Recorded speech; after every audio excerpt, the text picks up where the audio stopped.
Good evening everybody. चालू करते हैं आप लोग का एक नया चैप्टर जिसका नाम है small business and entrepreneurship. So small business and entrepreneurship basically हमारा जो चैप्टर है ये किस चीज के बारे में बात करना चाहता है, किस चीज से रिलेटेड है वो देखेंगे। देखो ये बेसिकली रिलेटेड है हमारे स्मॉल बिजनेसेस से। किससे रिलेटेड है? हमारे स्मॉल बिजनेसेस से। होता क्या है, कॉन्सेप्ट क्या है, मतलब क्या होता है स्मॉल बिजनेसेस का।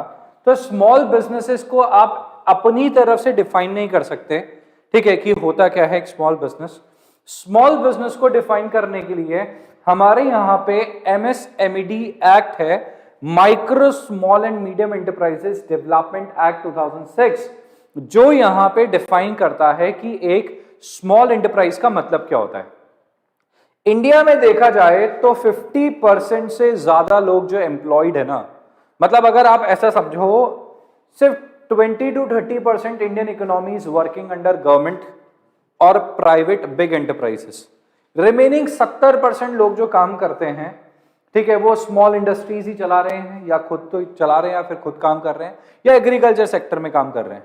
एग्रीकल्चर सेक्टर के बियॉन्ड जब हम इंडस्ट्रीज की बात करते हैं तो इंडस्ट्रियल सेक्टर के अंदर जब हम बात करते हैं तो इंडस्ट्रियल सेक्टर के अंदर आता है आपका MSME, that is micro small and, ठीक है, माइक्रो, ठीक है, स्मॉल और मीडियम एंटरप्राइजेस जिसके बारे में हम बात कर रहे हैं। हम लोग यहाँ पे लार्ज एंटरप्राइजेस, बड़ी एंटरप्राइजेस के बारे में बात नहीं करेंगे। हम लोग का यहाँ पे इस चैप्टर के अंदर जो रेस्ट्रिक्शन है वो समवेयर आपके स्मॉल, मीडियम और माइक्रो एंटरप्राइजेस तक ही रहने वाला है। तो सबसे पहले माइक्रो, स्मॉल और मीडियम एंटरप्राइजेस का कॉन्सेप्ट क्या है उसको समझने की कोशिश करते हैं। तो देखो, small scale industries as defined in MSMED act 2006 in India, the villages and small industries sector. तो विलेजेस और स्मॉल इंडस्ट्रीज सेक्टर बोलते हैं जिसमें 8 traditional and modern small industries include होती है। तो इसमें कुल मिला के कितनी इंडस्ट्रीज आती है? इसमें कुल मिला के आती है 8 इंडस्ट्रीज आती है जो कि ट्रेडिशनल और मॉडर्न स्मॉल इंडस्ट्रीज कहलाती है। क्या कहलाती है? या तो ट्रेडिशनल इंडस्ट्रीज या फिर मॉडर्न स्मॉल इंडस्ट्रीज कहलाती है। तो हमने क्या किया, ट्रेडिशनल इंडस्ट्रीज के अंदर तो 8 में से 6 को इंक्लूड कर दिया और मॉडर्न के अंदर हमने क्या कर दिया, मॉडर्न के अंदर रिमेनिंग 2 को इंक्लूड कर दिया, ठीक है। सो बेसिकली हमने कहा handlooms, coir, sericulture, khadi, village industries, इनको तो हमने किस में डाल दिया? इसको तो हमने डाल दिया ट्रेडिशनल इंडस्ट्रीज में। किसमें? ट्रेडिशनल इंडस्ट्रीज में, ठीक है। और मॉडर्न इंडस्ट्रीज के अंदर स्मॉल स्केल इंडस्ट्रीज और पावर लूम्स को हमने ऐड कर दिया है। सो ये बोलता है कि size of small industries defined with reference to several parameters, कि भाई आपने इन इंडस्ट्रीज को ट्रेडिशनल में और मॉडर्न में तो इंक्लूड कर दिया, दैट इज ओके। आपने इन इंडस्ट्रीज को ट्रेडिशनल में और मॉडर्न में तो इंक्लूड कर दिया है, मगर बात यहां पे क्या आती है? बात यहां पे आती है कि हम लोग किसे माइक्रो बोले, किसे मैक्रो बोले, किसे स्मॉल बोले, किसे मीडियम बोले, किसे लार्ज बोले, तो वो कैसे डिफाइन होगा, वो कैसे आप समझाएंगे? तो उसके लिए हमने क्या कर दिया, कुछ सर्टेन पैरामीटर्स रख दिए। हो सकता है कि आपका खुद का एक हैंडलूम है, एक शोरूम है जिसमें आपने हैंडीक्राफ्ट्स का, हैंडलूम का, ठीक है, टेक्सटाइल रिलेटेड काम हो गया, प्लास्टिक रिलेटेड काम, कोई सा भी इस तरीके का काम आपने ओपन कर रखा है। तो आपकी जो बिजनेस है, आपका जो बिजनेस है, उसे स्मॉल माने कि मीडियम माने कि लार्ज माने, क्या माना जाए, उसके ऊपर डिपेंड करता है कि भाई आपके बिजनेस को क्या अज्यूम करा जाए। तो मैं यही चीज आपको बताने की कोशिश कर रहा हूं। तो size of small industries defined with reference to several parameters. क्या क्या पैरामीटर्स हैं? नेम ऑफ पर्सन्स एम्प्लॉयड, सबसे पहले तो आपको, sorry, number of persons employed, आपको बताना पड़ेगा कि आपने कितने लोगों को एम्प्लॉय कर रखा है, कैपिटल कितना इन्वेस्ट कर रखा है, वॉल्यूम कितना है और पावर कंजम्पशन कितना है। तो इन 4 पैरामीटर्स के हिसाब से आपका डिसीजन लिया जाता है कि आप कौन से सेगमेंट में फॉल करोगे। क्या होता है, जब हमारे पास कोई क्लाइंट आता है ना, तो क्लाइंट आगे बोलता है कि हमें MSME में रजिस्ट्रेशन करवाना है, शॉप एक्ट में रजिस्ट्रेशन करवाना है, छोटी एंटरप्राइजेस में रजिस्ट्रेशन करवाना है। तो जब रजिस्ट्रेशन करवाते हैं ना, तो रजिस्ट्रेशन करवाते टाइम पे वो सारी चीजें पूछता है कि भैया तुम्हारे पास कितने लोग एम्प्लॉयड हैं, उनकी डिटेल्स दो। दूसरा पूछता है तुम्हारे पास कैपिटल कितना इन्वेस्टेड है, उसकी डिटेल्स दो। पूछता है वॉल्यूम ऑफ आउटपुट कितना है, उसकी डिटेल्स दो। पावर कंजम्पशन कितनी है उसकी डिटेल्स। तो इन सारी चीजों की क्या करता है, वो डिटेल्स पूछता है और हमें इन सारी चीजों की डिटेल्स उनको प्रोवाइड करनी पड़ती है।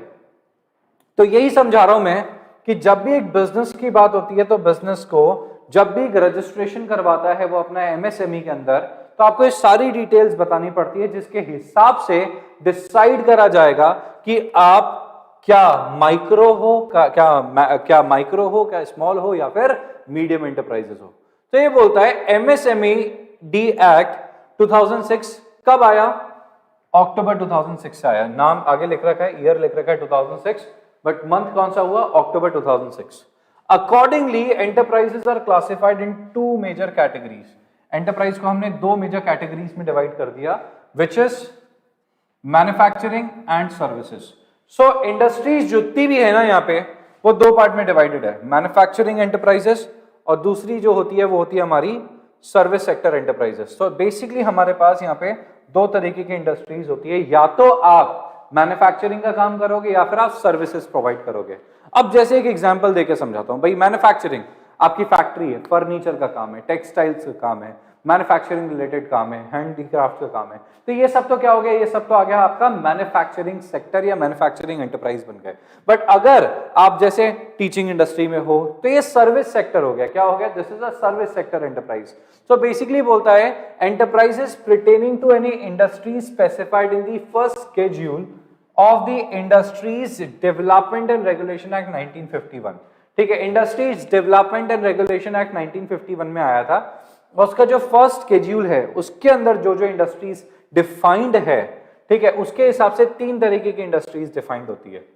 मैन्युफैक्चरिंग का मतलब क्या होता है, जो कि industries development and regulation act 1951 के अंदर है, मतलब वो बिजनेसेस, वो काम जो कि इंडस्ट्रीज एक्ट में है, इंडस्ट्रीज एक्ट 1951 के अंदर आता है, उन सारी एक्टिविटीज को मैन्युफैक्चरिंग एक्टिविटीज कहा जाता है। All these kind of activities are called as manufacturing activities. इस सारी तरीके की एक्टिविटीज को मैन्युफैक्चरिंग एक्टिविटीज कहा जाता है। There are three types of enterprises. इसके हिसाब से तीन तरीके के एंटरप्राइजेस होते हैं। कितने तरीके के एंटरप्राइजेस होते हैं, तीन तरीके के एंटरप्राइजेस होते हैं, micro enterprise, macro enterprise, small enterprise और मीडियम एंटरप्राइज। माइक्रो एंटरप्राइज का मतलब वो एंटरप्राइज जिसमें प्लांट एंड मशीनरी का जो इन्वेस्टमेंट है वो 25 लाख से कम है, 25 लाख से कम है। फिर आपकी रैंक बढ़ती है, फिर आप बनते हो स्मॉल एंटरप्राइज। स्मॉल का मतलब होता है जिन्होंने जो प्लांट एंड मशीनरी खरीद रखी है ना, उसमें उसका इन्वेस्टमेंट 25 लाख से तो ज्यादा है मगर 5 करोड़ से कम है। 25 लाख से तो ज्यादा है मगर 5 करोड़ से कम है। और तीसरी आती है मीडियम एंटरप्राइजेस, जिसका इन्वेस्टमेंट क्या है प्लांट एंड मशीनरी के अंदर, ठीक है, 5 करोड़ से ज्यादा है मगर 10 करोड़ से कम है, does not exceed 10 crore. So basically कुल मिला के देखा जाए तो मैन्युफैक्चरिंग एंटरप्राइजेस कितनी होती है, there are 3 types of manufacturing enterprises, micro, small and medium enterprises.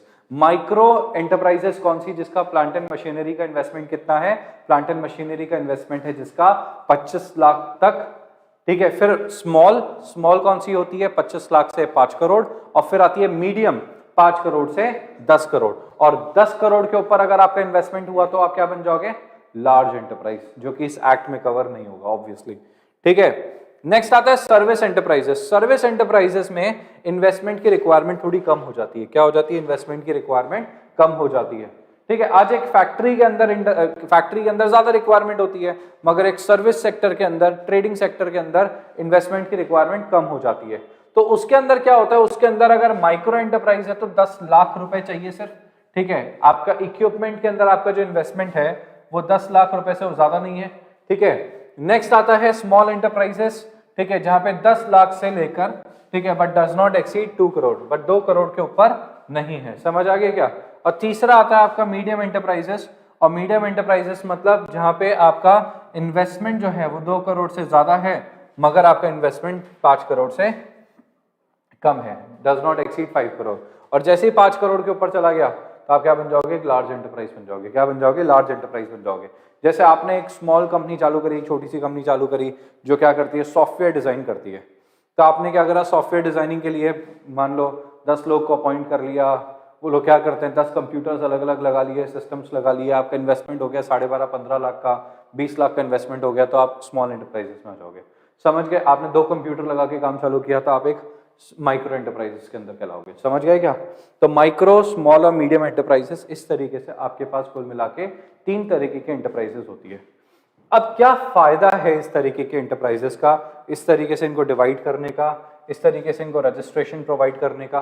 तो मैं आपको बता देता हूं, इंडिया जो है ना वो बड़ी कंपनी से तो चल रहा है, बट 50% से ज्यादा इंडिया स्मॉल कंपनी से चल रहा है, स्मॉल बिजनेसेस से चल रहा है। मैंने क्या कहा?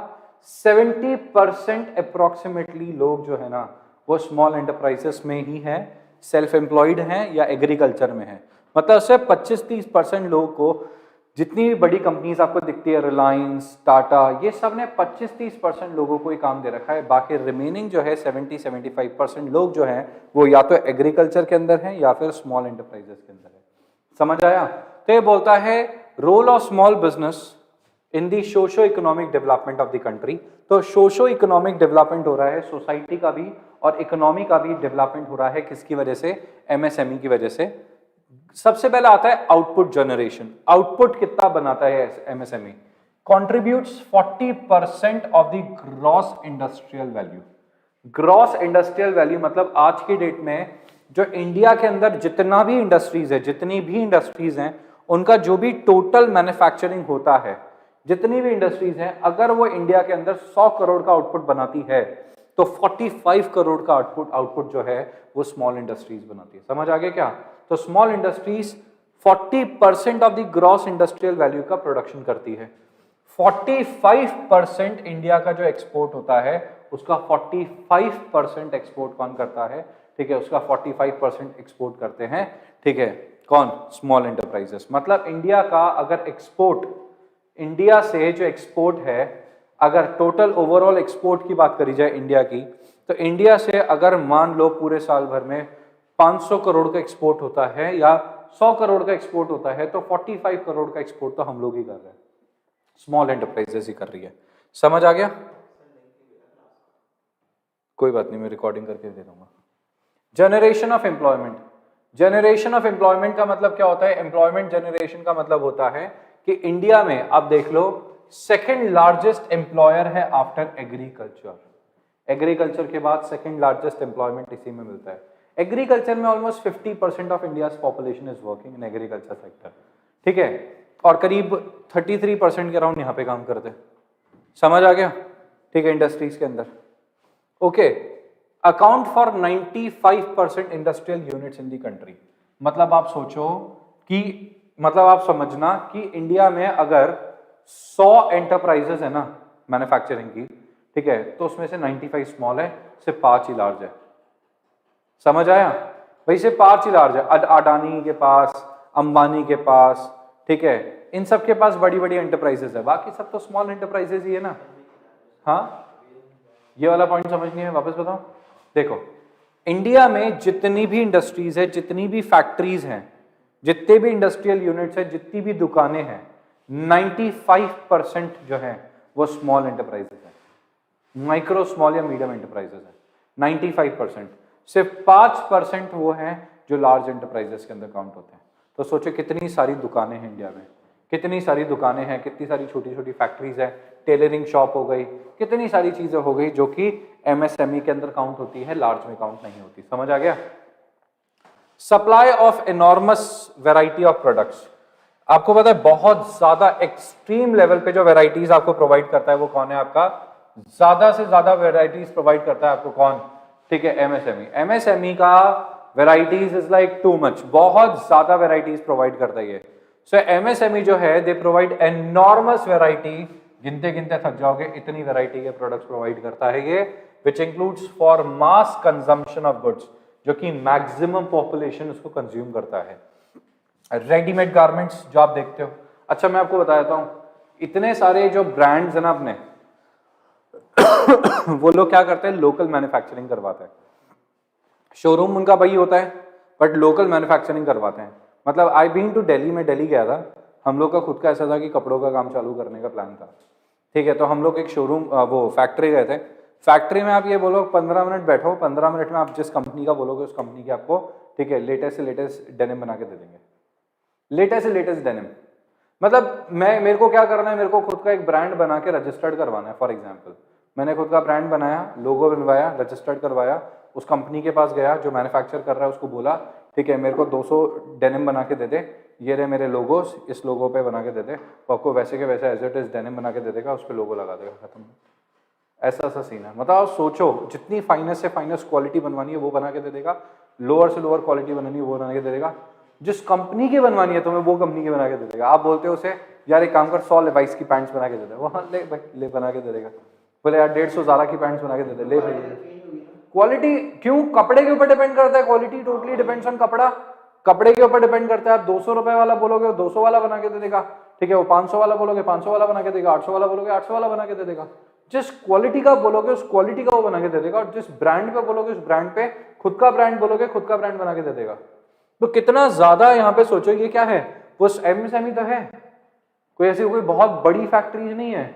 हाँ बड़ी फैक्ट्रीज भी है वहां पे जो इस तरीके का काम कर रही है, जो कंपनीज का भी काम करती है। स्पेसिफिकली होजरी गुड्स जो होते हैं, ठीक है, स्टेशनरी के जो आइटम्स होते हैं, सोप्स एंड डिटर्जेंट्स जो होते हैं, डोमेस्टिक यूटेंसिल्स जो होते हैं, घर में काम आने वाले बर्तन, leather products, plastic product, rubber goods etcetera. मतलब आप कुछ भी देख लो, आपके आस ऐसा दिखेगा या तो वो प्रोडक्ट चाइना से इंपोर्टेड है, ठीक है, या वो प्रोडक्ट लोकली मैन्युफैक्चर्ड है छोटी इंडस्ट्री से। घर में कितनी सारी चीजें हमारी ऐसी है जो लोकली मैन्युफैक्चर्ड होती है, ठीक है, जो छोटी मोटी एंटरप्राइजेस से आती है और हमें पता भी नहीं होता। आगे लिखा है इसमें बैलेंस रीजनल डेवलपमेंट, ये बहुत इंपॉर्टेंट है। क्या होता है स्मॉल एंटरप्राइजेस ना, फायदा ये होता है कि रीजनल डेवलपमेंट बैलेंस हो जाता है। आज बड़ी बड़ी फैक्ट्रीज है वो सर्टेन एरियाज में हो सकती है, मगर छोटी फैक्ट्री तो कहीं पे भी चालू हो सकती है, अपने घर से भी चालू कर सकते हो, अपने गांव से भी चालू कर सकते हो, तो रॉ मटेरियल भी आपको आसानी से अवेलेबल हो जाता है। तो इसकी वजह से क्या होता है, हर लोकल से लोकल एरिया, छोटे से छोटे एरिया का अच्छा खासा डेवलपमेंट हो जाता है।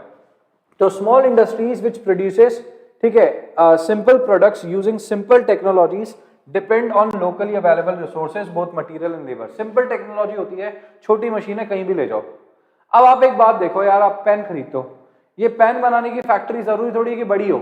ये गोल्डेक्स का जो पेन आपके हाथ में है ना, ये पेन लोकली मैन्युफैक्चर हो सकता है, कोई दिक्कत नहीं है इसको बनाने में। आप घर पे फैक्ट्री चालू कर सकते हो, ठीक है, आपको 1 लाख रुपए का भी इन्वेस्टमेंट नहीं चाहिए इस फैक्ट्री को चालू करने के, 1 लाख रुपए का भी इन्वेस्टमेंट नहीं चाहिए, 20,000 की मशीन आएगी, सिर्फ 20,000 की मशीन से आप ये पूरा का पूरा बना सकते हो। सब कुछ रेडीमेड आपको मिलेगा।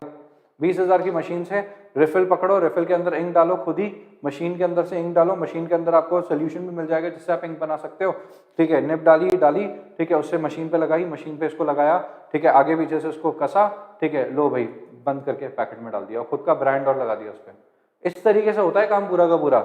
ये छोटी मोटी इंडस्ट्रीज है जिसका मटेरियल भी आपको इजीली अवेलेबल हो जाता है और कहीं पे भी सेटअप हो सकती है पूरी कंट्री के अंदर। Provide ample opportunity for entrepreneurship, ये आपको एम्पल अपॉर्चुनिटी प्रोवाइड करता है कि तुम लोग छोटे बिजनेस को भी चालू कर सकते हो, छोटे लेवल से भी बिजनेस को चालू कर सकते हो। जैसे वो MBA चाय वाला है ना, वो हर जगह जाके बोलता रहता है ना, क्या दिक्कत है भाई तुम चालू करो, ठीक है, ठेला भी चालू कर सकते हो। मतलब लोगों को शर्म आती है काम करने में, छोटा काम करने में, नहीं तो कोई कुछ भी चालू कर सकता है यार, यू कैन स्टार्ट एनीथिंग, समझ रहे हो। तो लेटेंट, ये बोलता है the latent skills and talents of people can be channelised into business ideas which can be converted into reality. तो आपके जो आइडियाज हैं, आपकी जो स्किल्स हैं, वो अपन कभी भी चैनलाइज कर सकते हैं एक बिजनेस आइडिया में और उसको सच में कन्वर्ट कर सकते हैं, रियलिटी में लेके आ सकते हैं with little capital investment and almost nil formalities to start a business। Formalities नहीं चाहिए ज्यादा, सरकार बोलती नहीं है छोटे बिजनेस को फॉर्मेलिटी करने के लिए। जैसे जैसे बिजनेस बड़ा होता है ना तब फॉर्मेलिटी ज्यादा होती है, तो छोटे बिजनेस की इतनी कोई फॉर्मेलिटी नहीं होती है और कैपिटल इन्वेस्टमेंट भी ज्यादा नहीं है। आज मैंने कहा तुम पेन मैन्युफैक्चरिंग की फैक्ट्री चालू कर सकते हो, कितने 1 लाख रुपए के इन्वेस्टमेंट में, 1 लाख रुपए का तुमने इन्वेस्टमेंट जुगाड़ा और तुमने चालू कर दी। मैंने कहा पेपर मैन्युफैक्चरिंग की चालू कर दो इंडस्ट्री, तुम 1 लाख रुपए में इन्वेस्टमेंट चालू कर दो, 1 लाख रुपए में चालू कर सकते हो, आपने कर दी। That is up to you, या आपके ऊपर डिपेंड करता है कि आप किस तरीके की फैक्ट्री कैसे सेटअप करना चाहते हो, but this is something which you can do. Advantage of low cost production, locally available resources are less expensive, locally available resources less expensive होते हैं। establishment and running cost क्या होती है इनकी, कम होती है, lower because of low overhead expenses। तो ये बोलता है क्योंकि लो कॉस्ट प्रोडक्शन इसलिए आता है, इनका सस्ते में सामान इसलिए बन जाता है क्योंकि इनकी फैक्ट्री छोटी होती है। फैक्ट्री छोटी है, बिजनेस छोटा है, फैक्ट्री छोटी, बिजनेस छोटा, ठीक है, आइडिया छोटा, सब कुछ। तो इसमें क्या होता है, इनको बहुत ज़्यादा इन्वेस्टमेंट की रिक्वायरमेंट नहीं होती, जिसकी वजह से क्या होता है, इनके बाकी खर्चे भी ज़्यादा नहीं होते। सस्ती मशीन, कम इलेक्ट्रिसिटी का खर्चा, खुद ही काम कर लिया, ज़्यादा लेबर लगानी नहीं पड़े, तो इससे जो भी प्रोडक्शन आता है वो सस्ता होता है, जिसकी वजह से वो इजीली इसको सस्ते में बेच पाते हैं। कंपनी अगर बड़ी होती है तो बड़ा सेटअप, बहुत सारे लोग, ओनर काम नहीं करेगा, हज़ारों लोग, फिर सुपरवाइजर, तो उससे क्या होता है, कॉस्ट ऑफ मैन्युफैक्चरिंग एनहांस हो जाती है। समझ आ गया? चलो, ये आगे की क्लास शाम को कंटिन्यू करते हैं। Thank you so much.